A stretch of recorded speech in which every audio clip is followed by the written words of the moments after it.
This series is written chronologically. If you are new to the series, you must start at Season 1, Episode 1. Thank you. The Blood-Drawn Chronicles, Season 9, Notes of an Endless Waltz, was written by Michael Bradley and produced by Digifox Studios. This season was brought to you in part thanks to Affordable Moving Service and Storage, Inc. Affordable Moving Service and Storage, Inc. Relocating families around the block or around the world. Call today, 239-674-0024. And thanks to the generous contribution of our patron, William Webbins. Thank you, William, for your generous donation. If you'd like to contribute towards our next season, titled Season 10, Secrets of a Noble Prince, please visit www.patreon.com/TBDC and take advantage of the awesome perks we have available. We want to take this time to thank Lord Saunders from www.lordsaunders.com for the wonderful audio mastering of the episode you are about to enjoy. As always, thank you for listening. And now, our story continues. It came upon a midnight clear, a love for you so deep and dear, a light upon a monstrous shadow, a sun to bring the wilful morrow. I am what I am, and so will I be, but how that I am none know but thee. What should I say, that words should transpire? What ink can make palpable my heart's desire? Beautiful is not enough a word to define what you are. Enchanting, adoring, modest, these words are subpar. I promise you I will find the word, but in its place this must be heard. My lady, to me you surpass mere treasure. Attaining you, your heart's warm fire, I cannot scale nor put in measure. You are no more deep desire, but now full necessity. Still so sweet your candid lips, I long the recipe.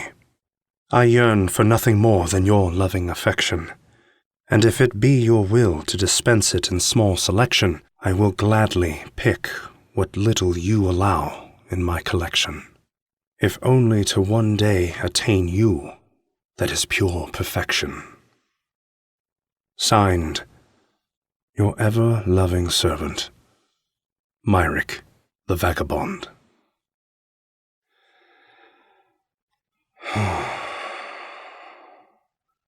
One day, woman, when my heart is ready, and the gods allow, one day I will deliver unto you this letter. Until then, you simply have to make do with what little I can offer. I rest my train of thought as she about wakes from her sleep. It has been 1 week since our talk on the shores of this nameless town. I will be the first to admit that it has been a heavenly lift, having committed to this new journey that Alannah proposed. During this time, we've shared so much that in my own dare I muster the courage to do the unthinkable. By default, inside my satchel one would find ink, quills, my book, and 2 vials of clear liquid, to which one day I will write of their origin. Until the time of such importance, I'll simply state that these are the only things one will find when searching about inside my satchel. However, it is from my satchel that I may pull gold from my house, and as I mentioned before in Winterbury, I am also privy to summon other nifty materials from my home as well. I've never before pulled from my bag what wasn't a necessity, and never did I think the day would come when I would. Still, such is life, so unpredictable, that just months ago I was chained to a bed in this very town by Karina Gallo, as she waited for me to awake. And now, Alannah sleeps on that very bed, while I await for her to awake. Only instead of waking to an unsheathed sword, Alannah will have the pleasure of awaking to a most pleasant surprise waiting for her outside her room on the kitchen table. She yawns as she exits her room, and I invite her to take her seat, thus joining me at the table. As soon as she approaches, her eyes light up intensely when she sees what awaits her. With a bright smile, she says, "Myrick, are these—" "Yes." "Truffets!" I thought it fitting, given our conversation yesterday. Come, I invite you to enjoy. With that, she sits at the table, and before eating she asks, "Myrick, how did you—" "It was simple. Now, please, enjoy," I say, as I watch her ignore the silverware at her side and simply eat the truffets with her fingers. She stops her practice momentarily after noting that I simply sit and watch her, and says, "I couldn't possibly finish all of these on my own. Have some with me." "I'm all right. The point of a gift is to—" "Myrick, have some with me." "If you insist." I bring myself a plate from the very counter where Karina brought me a bowl. In some ways, it is ironic that I now play the role of host. Sitting once more at the table now, I grab Alannah's utensils as she continues to ignore them entirely, and serve myself accordingly. Once my plate is portioned to my satisfaction, I eat as proper as one would expect a prince to do, having neatly arranged my serving. Yet, as I eat, I note her chuckling. Thus, I ask, "May I ask what you find so amusing?" "You!" "I beg your pardon?" "I beg your pardon. I'm the hell-born prince, Borhaha. I topple nations and reign supreme. How dare you find me funny?" "Are you mocking me?" "Yes, Myrick, I am." "I see. May I ask why you mock me so intrepidly?" "May I ask why you mock me so intrepidly? Need I remind you that I am Myrick of the House of M.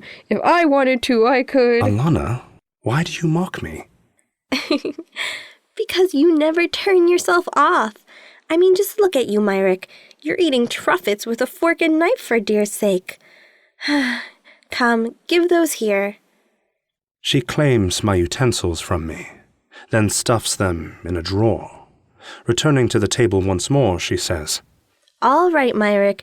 Now that we have that settled, how will you go about eating your truffets now?" "Alannah, this—" "Myrick, I have all day." I stuff my mouth with a handful of truffets. Once noting her victory, she asks, "How hard was that?" "You haven't the slightest inclination." "It's a fruit, Myrick.